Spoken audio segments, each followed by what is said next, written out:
Sa ibang balita, nalapnos ang balat na isang lalaki sa Pandacan sa Maynila dahil sa sumabog na LPG. Ang nahulikam na insidente sa balitang hatid ni Jomar Apresto. Payapa pa ang paligid sa bahagi ng Acacia Street sa Barangay 871 sa Pandacan, Maynila, pasado alas 5 ng madaling araw kahapon. Pero makalipas lang ang ilang saglit,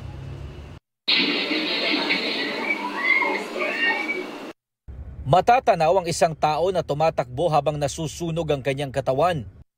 Lapnos ang balat ng 41 anyos na si Anicete Benito matapos siyang masabugan ng LPG.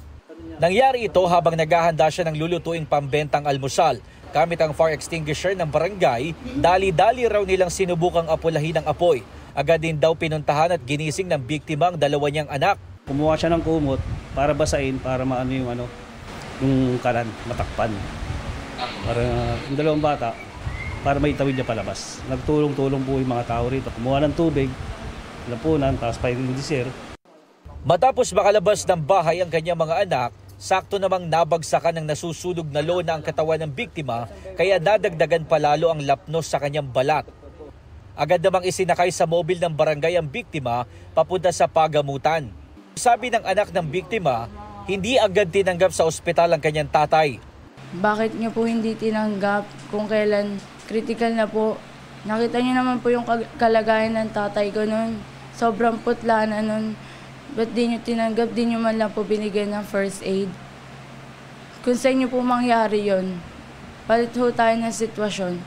Tinanggap naman ang biktima sa Philippine General Hospital at makalipas ang 11 oras na operasyon, stable na ang kanyang kondisyon. Kinailangang bendahan ng kanyang buong katawan. Sinubukan namin makipag-ugnayan sa ospital na sinasabing hindi tumanggap sa biktima pero wala pa silang opisyal na pahayag.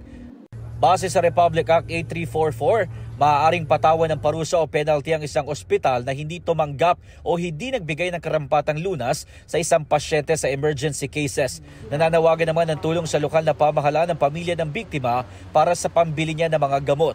Patuloy ang investigasyon sa sanhi ng pagsabog ng LPG. Jomar Apresto nagbabalita para sa GMA Integrated News.